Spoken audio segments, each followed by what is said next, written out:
Salut l'équipe, il y a un nouveau boss dans la ville crypto et vous allez voir c'est quand même hyper important. Bien évidemment, allez, on va pas garder le suspense plus longtemps, c'est Ether. Je vais vous expliquer à quel point c'est important. Évidemment, on ira voir vos petites cryptos que vous avez choisi pardon, d'analyser. N'hésitez pas à me les mettre en commentaire ou les envoyer sur Telegram. On continue de le faire tout simplement parce que c'est le moment, les gars.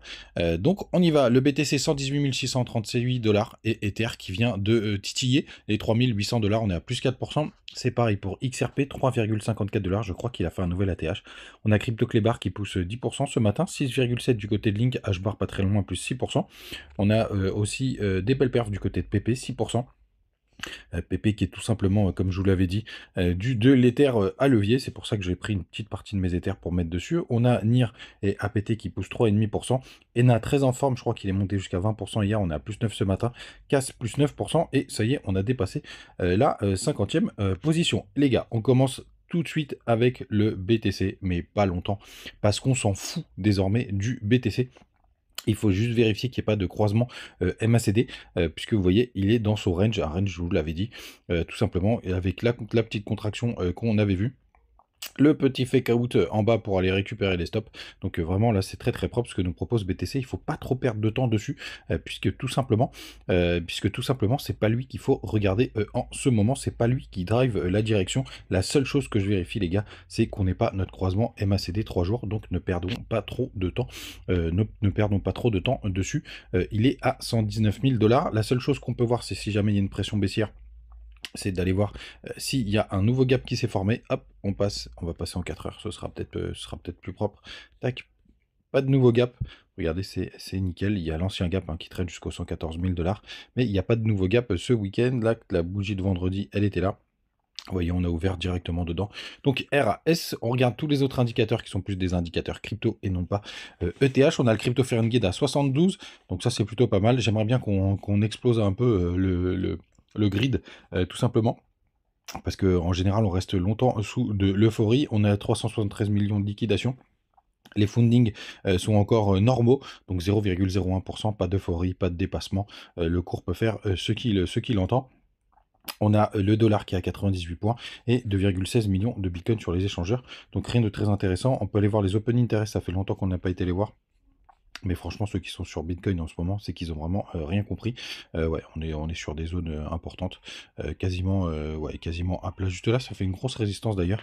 Mais comme je vous l'ai dit, BTC, on s'en fout puisque désormais le baromètre, c'est notre ami ETH tout simplement.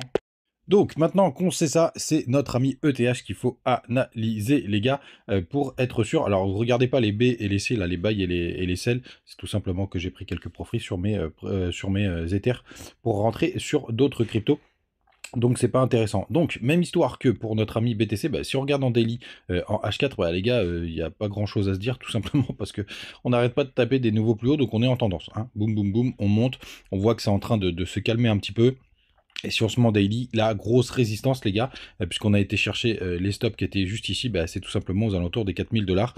Donc en fait, le daily nous apprend pas grand-chose. Ce que je me suis amusé à regarder hier, bien entendu, c'est pour voir si on a les mêmes signaux du côté des croisements MACD, puisque tout simplement, c'est lui qui va driver le top du BTC. Et ce que je voulais de l'Ether, vous voyez, je suis pas encore prêt, du coup. Et d'ailleurs, je voulais voir par rapport à l'alt season, si ça a bien démarré, si ça a bien touché le fond au même moment, vous voyez, donc ça c'était la semaine du 21 mai. Tout simplement, donc c'est du 12 mai 2021 pardon, et on va aller voir du côté de la BTCD qui continue de se faire exploiter, donc ça c'est plutôt cool. On a traversé le canal et la semaine du 21 mai, hop, tout simplement, est-ce que c'était là qu'on avait touché notre top? Ouais, parfait. Donc l'ETH, vous voyez, c'est le jour où il fait son top qu'on a bien la fin de l'alt season, donc ça c'est plutôt propre. Et par contre du côté des croisements 3 jours, malheureusement, il y a beaucoup moins de précision que notre ami BTC. Vous voyez, on est déjà sur la 3e bougie. Et si on part sur le 2 jours, on se rapproche un peu plus de la réalité.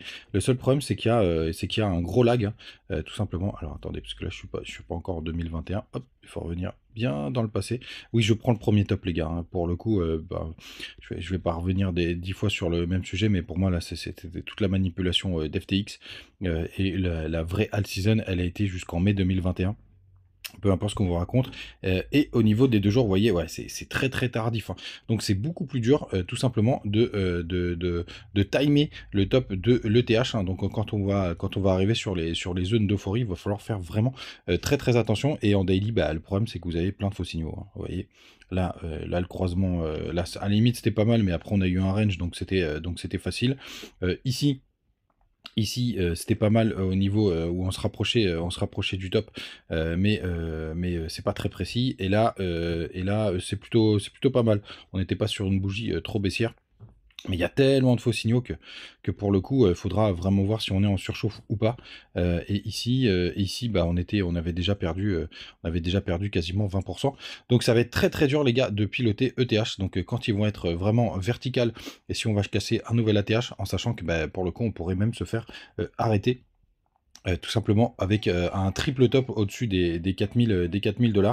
Mais par contre, ce qui est sûr, les gars, c'est que souvent, quand le MACD weekly a croisé, c'est la fin des haricots, même si on a des rebonds, derrière. Et ce que je voulais vous montrer aussi, qu'on aurait dû voir, tout simplement pour avoir cette puissance de voir ETH repartir. Regardez comment on est parti très très bas sur le MACD.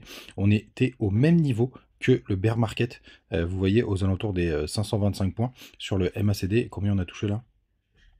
Ouais, ouais, 369 points. Donc vous voyez, quand le MACD vient très très bas sur le cours, bah, pour le coup, on a un joli rebond de la part de TH. C'est ce qui s'était passé pendant le bear market. Donc c'est plutôt propre.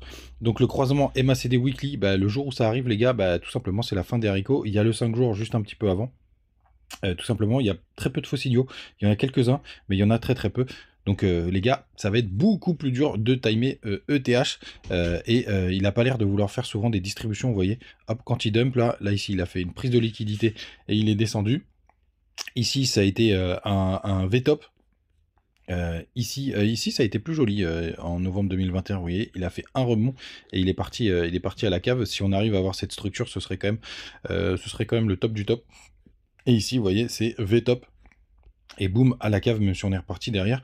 Donc les gars, ça va être important de vérifier ce que se passe du côté d'ETH, et surtout de regarder les petits time frames. Ça va être très très chiant, mais surtout quand on sera en surchauffe et qu'on verra Ether commencer à faire du vertical. C'est à peu près ce qu'il fait, hein, d'ailleurs. Faudra vraiment faire attention, mais ce sera le moment le plus important à surveiller. Les gars, avant de continuer de parler de vos cryptos, n'hésitez pas à rejoindre, à vous cliquer sur les petits liens du côté de BitGet, Bitunix, Bitmart, Mexe, Crypto.com, Trade Republic, vous avez tout qui est disponible. Et donc les deux cryptos du jour aujourd'hui. Il y a FET, alors je vais revenir très rapidement sur FET parce qu'en fait je l'ai déjà analysé.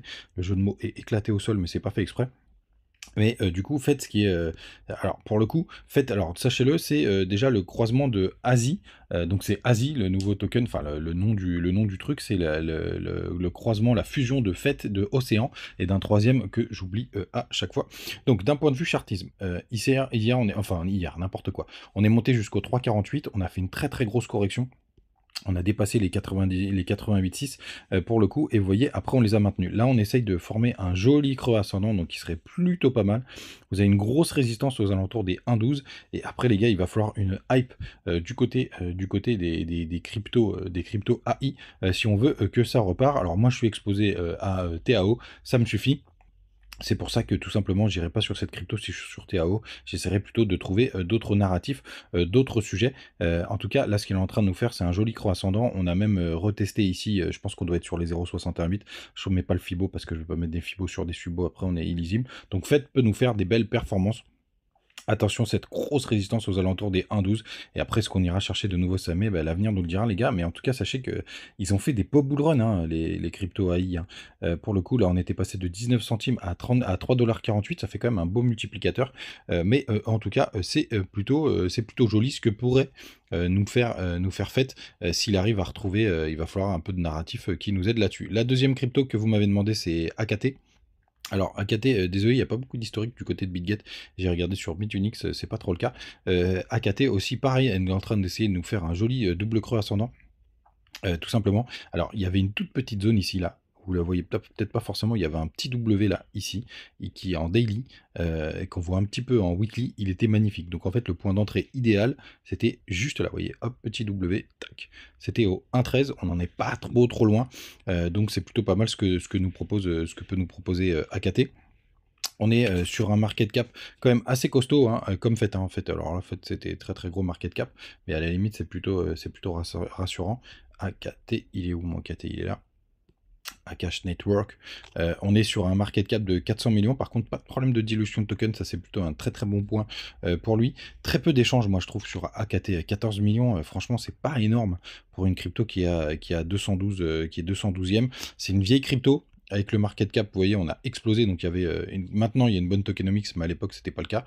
C'est pour ça que je me méfie, parce que maintenant qu'ils sont plus une bonne tokenomics, est-ce qu'ils vont réussir à créer de l'argent magique? Ça, l'avenir nous le dira. Mais vous voyez, hop, la différence d'une bonne et une mauvaise tokenomics. Market cap qui explose alors que le prix n'a jamais retrouvé ses nouveaux plus hauts. Il a juste été gratté au-dessus des 6 $. Pour le coup, crypto de 2021, on peut considérer qu'il y a un nouveau plus haut avec le market cap. Mais moi, je n'aime pas beaucoup le nombre de volumes qu'il y a là-dessus. Hein. Franchement, ça, j'aime pas du tout.